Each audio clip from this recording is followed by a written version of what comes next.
नमस्कार, KP news के bulletin में आपका स्वागत है। मैं हिना शेख आपके साथ। आइए सबसे पहले देखते हैं मुख्य समाचार।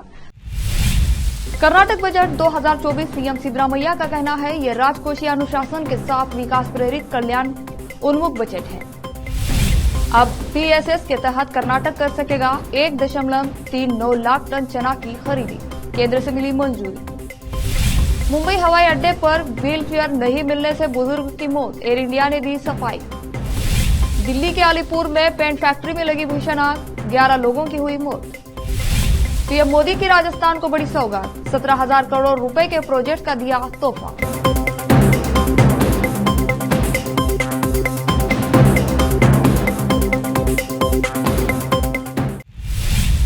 अब समाचार विस्तार से। कर्नाटक के मुख्यमंत्री सिद्धरामैया ने प्रस्तुत किया बजट 2024 और कहा कि मैंने एक विकास प्रेरित कल्याण उन्मुख बजट प्रस्तुत किया है, जो किसानों, महिलाओं, युवाओं और समाज के हाशिए पर रहने वाले वर्गों को आवश्यक सहायता प्रदान करने की प्राथमिकता के साथ समावेशी और समृद्ध कर्नाटक की कल्पना करता है, जो उच्च आय से पीड़ित है। इससे भी महत्वपूर्ण बात यह है कि मैंने राजकोषीय घाटे को जीएसडीपी के 3% के भीतर और बकाया देनदारियों को जीएसडीपी के 25% के भीतर रखकर राजकोषीय अनुशासन सुनिश्चित किया है। इसके अलावा मुझे एमटीएफपी में अनुमान के अनुसार अगले 2 वर्षों के बाद राजस्व अधिवेशन प्राप्त करने का विश्वास है। केंद्र ने मूल्य समर्थन योजना पीएसएस के तहत 2023-24 रबी सीजन में कर्नाटक से 1.39 लाख टन चना खरीद को मंजूरी दे दी है। केंद्रीय मंत्री शोभा करंदलाजे ने गुरुवार को इसकी जानकारी दी। मंत्री ने आगे कहा कि केंद्र ने 2023-24 वित्तीय वर्ष के लिए कर्नाटक सरकार को राष्ट्रीय कृषि विकास योजना RKVY के तहत 235.14 करोड़ रुपए की तीसरी किस्त जारी की है। करंदलाजे ने बताया कि कृषि मंत्रालय ने 5,440 रुपए प्रति क्विंटल के एमएसपी पर पीएसए के तहत मंजूरी दी है। राज्य को RKVY योजना के तहत धनराशि जारी करने के संबंध में उन्होंने कहा कि 235.14 करोड़ रुपए की तीसरी किस्त का उपयोग कर्नाटक सरकार द्वारा RKVY योजना के तहत 8 घटकों के कार्यान्वयन के लिए किया जाएगा। गुरुवार को परिषद में उस वक्त हंगामा मच गया जब सीएम सिद्धरामैया ने बीजेपी विधायकों के व्यवहार की तुलना गुंडों से कर दी, जिससे हंगामा मच गया। वह कर हस्तांतरण पर यूं भी वेंकटेश कांग्रेस के एक सवाल का जवाब दे रहे थे। जब सीएम ने जवाब देने के लिए अधिक समय लिया तो भाजपा के रुद्र गौड़ा ने हस्तक्षेप करने की मांग की। इससे सीएम नाराज हो गए और उन्होंने गौड़ा को बैठने के लिए कहा। इससे विवाद बढ़ गया और बीजेपी को वॉक आउट करना पड़ा। सीएम को अधिक समय देने को लेकर भाजपा सदस्यों ने सभापति बसवराज होरट्टी के समक्ष आपत्ति जताई। विपक्ष के नेता कोटा श्रीनिवास पुजारी ने सभापति से पूछा, जब प्रत्येक प्रश्न के लिए 4-5 मिनट का समय है तो सीएम को अधिक समय कैसे दिया गया? पुजारी शामिल हुए। मुंबई हवाई अड्डे से एक दुखद मामला सामने आया है। यहाँ एक बुजुर्ग को बुकिंग के बाद भी व्हील चेयर नहीं मिली, जिसके कारण उनकी मौत हो गई। हालांकि इस घटना पर एयर इंडिया ने सफाई दी है। उसका कहना है कि यात्री से व्हीलर मिलने तक इंतजार करने का अनुरोध किया था, लेकिन उन्होंने अपनी पत्नी के साथ पैदल जाने का विकल्प चुना। एयर इंडिया के एक प्रवक्ता ने कहा, 12 फरवरी को न्यूयॉर्क से मुंबई जा रहे हमारे एक मेहमान अपनी पत्नी के साथ इमिग्रेशन क्लियर करने के लिए जाते समय बीमार पड़ गए। बुजुर्ग यात्री ने व्हील चेयर की मांग की थी। व्हील चेयर की भारी मांग के कारण हमने यात्री से थोड़ा इंतजार करने का अनुरोध किया था, लेकिन उन्होंने अपनी पत्नी के साथ पैदल चलने का विकल्प चुना। ऐसे में बुजुर्ग इमिग्रेशन काउंटर तक पैदल चलकर गए। ऐसे में उनकी हालात बिगड़ गई। उन्हें तुरंत अस्पताल ले जाया गया, जहां उनकी मौत हो गई। एनसीपी वर्सेस एनसीपी बनाम एनसीपी मामले में शरद पवार गुट ने सुप्रीम कोर्ट से जल्द सुनवाई की मांग की है, जिस पर CJI चंद्रचूड़ ने भरोसा दिलाया कि वह इस मामले में जल्द सुनवाई करेंगे। शुक्रवार को शरद पवार की तरफ से पेश सीनियर एडवोकेट अभिषेक मनु सिंघवी ने कहा कि ऐसी संभावना है कि शरद पवार को अजित पवार द्वारा जारी व्हिप का सामना करना पड़ सकता है। बता दें कि महाराष्ट्र विधानसभा सत्र अगले सप्ताह शुरू होगा। शरद पवार के गुट को अभी तक कोई पार्टी चिन्ह आवंटित नहीं किया गया है। यह एक अजीब स्थिति होगी।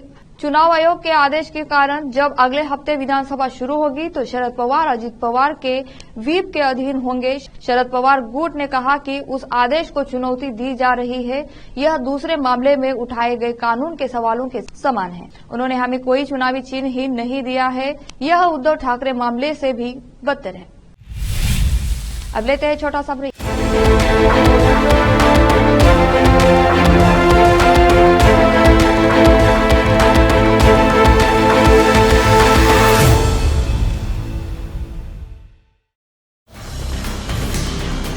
हिंदुस्तान के हर कोने में हम हैं मौजूद। 24 घंटे हालात पर गहरी नजर, खबरों से जुड़े चुपते सवालात और आपको दिखाता है धार्मिक, सामाजिक, राजनीतिक, लोकल और इंटरनेशनल न्यूज की सबसे बेहतर कवरेज जो आपको रखती है हर पल बाखबर। देश और दुनिया भर की खबर के लिए देखते रहें केपी न्यूज 24/7।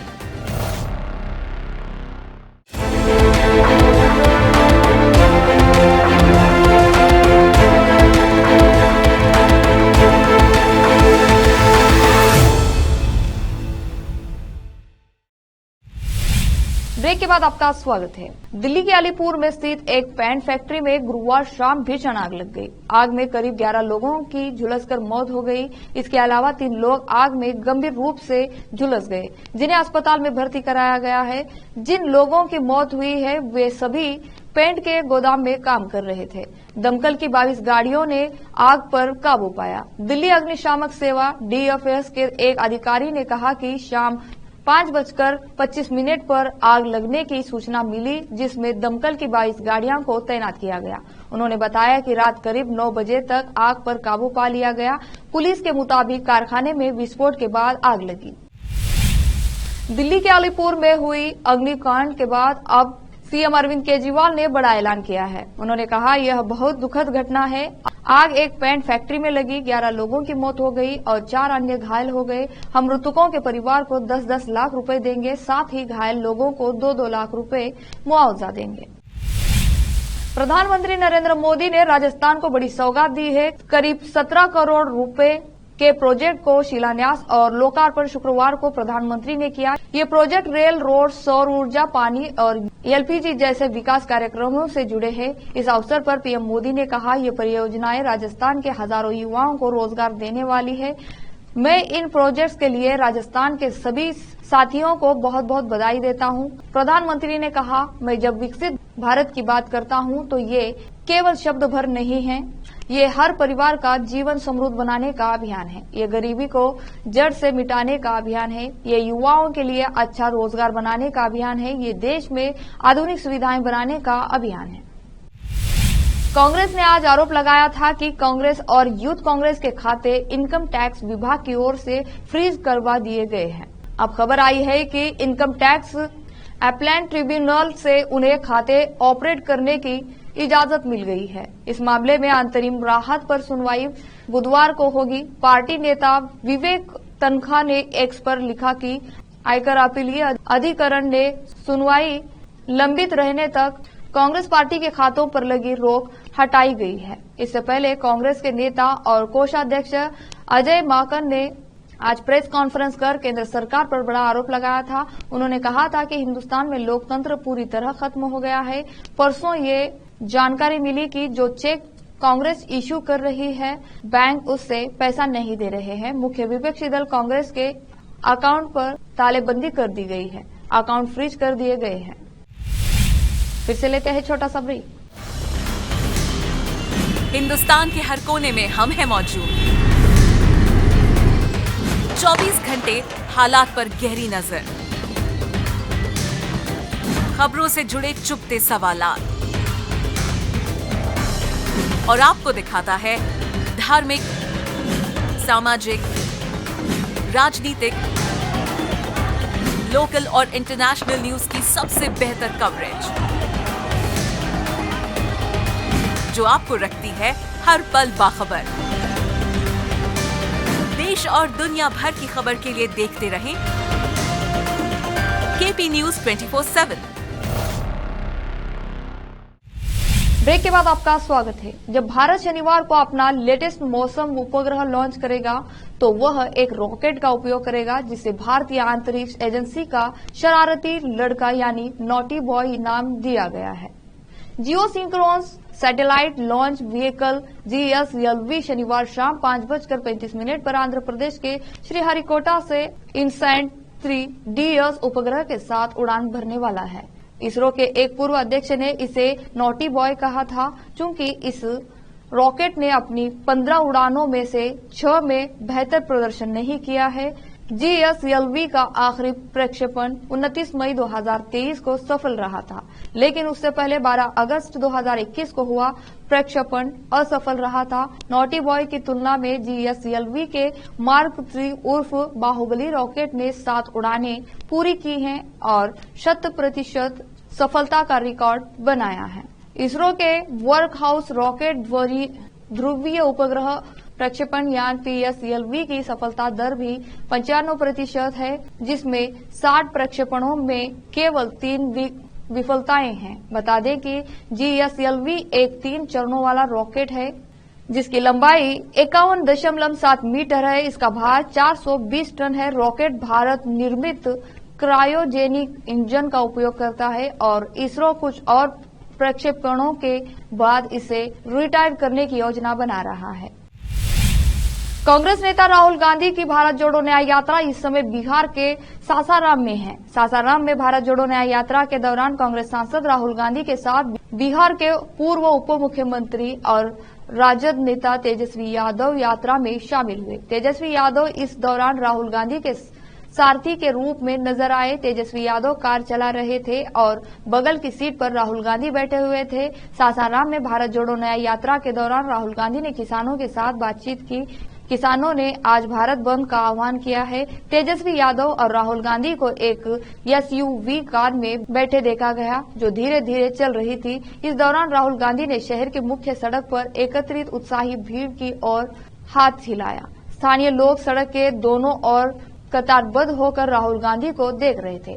विपक्षी महागठबंधन के दोनों नेता शुक्रवार को दोपहर करीब 3 बजे कैमूर में एक जनसभा को संबोधित करेंगे। आखिर में फिर से देखते हैं मुख्य समाचार। कर्नाटक बजट 2024 सीएम सिद्धरामैया का कहना है ये राजकोषीय अनुशासन के साथ विकास प्रेरित कल्याण उन्मुख बजट है। अब PSS के तहत कर्नाटक कर सकेगा 1.39 लाख टन चना की खरीदी, केंद्र से मिली मंजूरी। मुंबई हवाई अड्डे पर व्हील चेयर नहीं मिलने से बुजुर्ग की मौत, एयर इंडिया ने दी सफाई। दिल्ली के अलीपुर में पेंट फैक्ट्री में लगी भीषण आग, 11 लोगों की हुई मौत। पीएम मोदी की राजस्थान को बड़ी सौगात, 17,000 करोड़ रुपए के प्रोजेक्ट का दिया तोहफा।